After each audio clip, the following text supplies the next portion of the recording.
নমস্কাৰ ছাৰ। সৎ সাহেব। ছাৰ কি নাম আপোনাৰ? অক্ষয় সিং। অক্ষয়, আপুনি ক'ৰ পৰা আহিছে? গাঁও পোষ্ট 13টা, থানা চুৰবজাৰ, জিলা চেহেৰছা, বিহাৰ। অক্ষয়, আপুনি ৰামপালদেৱ মহাৰাজৰ লগত কেতিয়াৰ পৰা জড়িত? সন্ত ৰামপালদেৱৰ সৈতে মই 10 ডিচেম্বৰ 2017 জড়িত হৈছোঁ। সন্ত ৰামপালদেৱ মহাৰাজৰ লগত জড়িত হোৱাৰ আগতে আপুনি ভক্তি সাধনা কৰিছিলনে?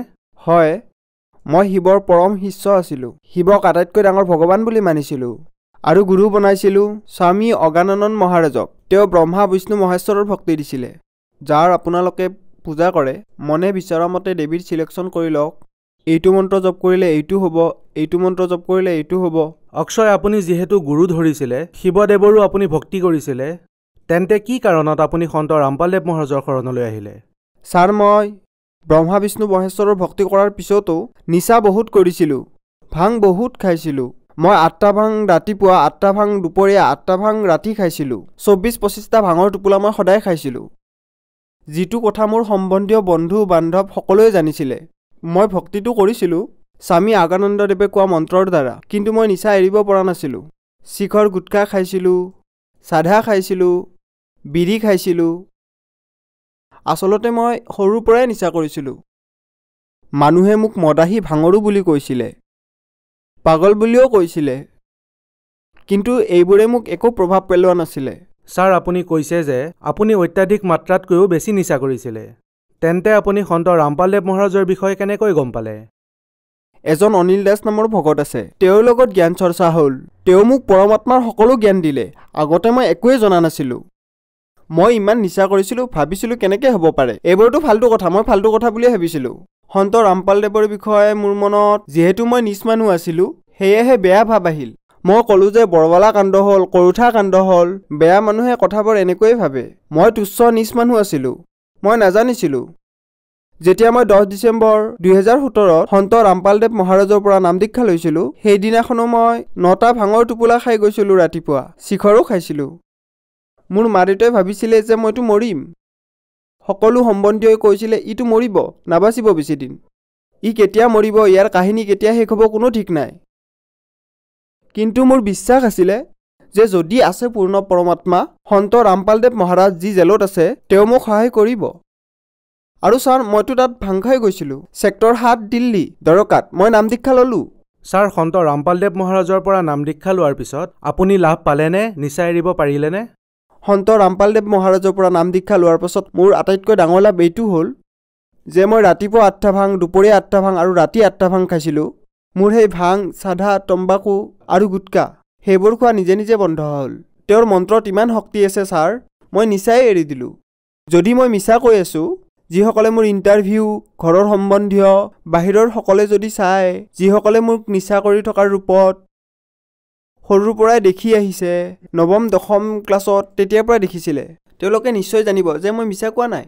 তেওঁলোকে প্ৰমাণ দিব মই মিছা কথা কৈ আছোঁ নে সঁচা কথা কৈ আছোঁ। মই নিচা এৰাবৰ বাবে ক'ত ক'ত দেখুওৱা নাই, মোৰ দেউতাই, মাই ক'ত ক'ত মোৰ দুৱা নাই, কিমান কিমান পইচা খৰচ কৰিলে, কিন্তু মই নিচা এৰাটো দূৰৰে কথা, মই নিচা এৰাব পৰা নাই, কিন্তু বাঢ়িহে গৈ থাকিল, বেছিকৈ বাঢ়ি গ'ল।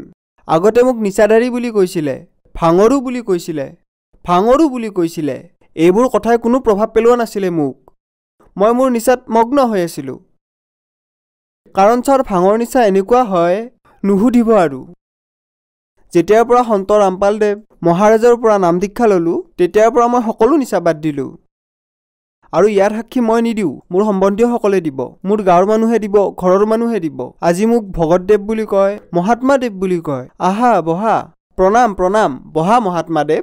আগতে কৈছিলে মদাহী আহি গ'ল, ভাঙৰো আহি গ'ল, ঐ মদাহী কি খবৰ, এনেকৈ কৈছিলে ঘৰৰ মানুহে, বাহিৰৰ মানুহে, যিমানবোৰ সম্পৰ্কীয় আছিলে। মোৰ এজন বন্ধু আছে সতীশ নামৰ, সিও কৈছিলে তোমাৰ কাহিনী শেষ আৰু বেছিদিন নাই, তুমি ইমান ভাং খোৱা, তুমি অতি সোনকালে মৰিবা আৰু। কথাটোও ঠিকে আছিল ছাৰ, মই নাজানিছিলোঁ মোৰ আয়ুস কিমান। এতিয়ালৈকেতো মোৰ 2টা কিডনীয়ে বেয়া হৈ গ'লহেঁতেন আৰু মই চাগে মৰিলোৱেহেঁতেন এতিয়ালৈকে, যদি মহাৰাজৰ সৈতে জড়িত নাথাকিলোহেঁতেন। এয়াতো পৰমাত্মাৰ লীলা ছাৰ, যে তেওঁ মোক নিজৰ শৰণত ল'লে আৰু মোৰ সকলো নিচা এৰুৱালে, আৰু সৰু সুৰা লাভটো মই পায়ে থাকোঁ।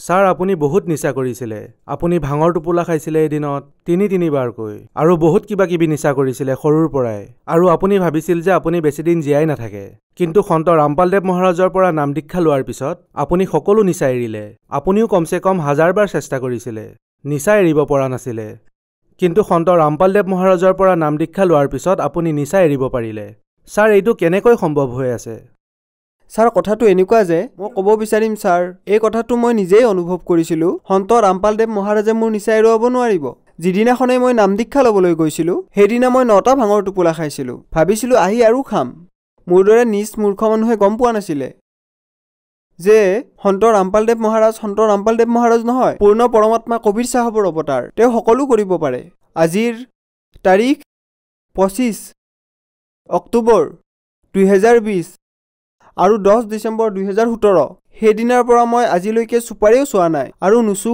মই নিচা এৰিব পাৰিলোঁ সন্ত ৰামপালদেৱ মহাৰাজৰ কৃপাত ছাৰ বহুত যুৱক যুৱতীয়ে নিচা কৰি আছে নিচা এৰিব পৰা নাই মানুহে বহুত কষ্ট কৰিও লাখ লাখ টকা খৰচ কৰিও নিচা এৰিব পৰা নাই তেওঁলোকে আজি আপোনাক চাই আছে তেওঁলোকক কি ক'ব বিচাৰিব মই তেওঁলোকক এইটোৱে ক'ব বিচাৰিম যে সন্ত ৰামপালদেৱ মহাৰাজৰ পৰা নাম দীক্ষা লওক আৰু নিজৰ কল্যাণ কৰাওক বিশ্বাস নকৰিব ছাৰ আপোনালোকে মোৰ কথাত বিশ্বাস নকৰিব এবাৰ কি হ'ল মই যেতিয়া সন্ত ৰামপালদেৱ মহাৰাজৰ শৰণলৈ আহিলোঁ এই নিচা আঁতৰিল এনে নহয় তেওঁ দিয়া মন্ত্ৰৰ দ্বাৰাহে এৰিব পাৰিলোঁ তেওঁ যি মন্ত্ৰ দিয়ে তাৰ স্মৰণ কৰিব লাগিব তেওঁ দিয়া মাৰ্গত চলিব লাগিব নিচা কি মই 101% গেৰাণ্টি দি ক'ব পাৰোঁ লিখি দিব পাৰোঁ যে তেওঁ নিচা এৰুৱাই দিব পাৰে যেনেকৈ মই পাৰিলোঁ ছাৰ সন্ত ৰামপালদেৱ মহাৰাজৰ পৰা নাম দীক্ষা কেনেকৈ ল'ব পাৰি টিভি চেনেলত সন্ত ৰামপালদেৱ মহাৰাজৰ সৎসংগ আহে সেই সৎসংগৰ তলত হালধীয়া শাৰী এটা আহে তাতে নম্বৰ দিয়া থাকে সেই হালধীয়া শাৰীত যি নম্বৰ দিয়া থাকে সেয়া ওচৰৰ পাজৰৰ সংস্থাৰ সৈতে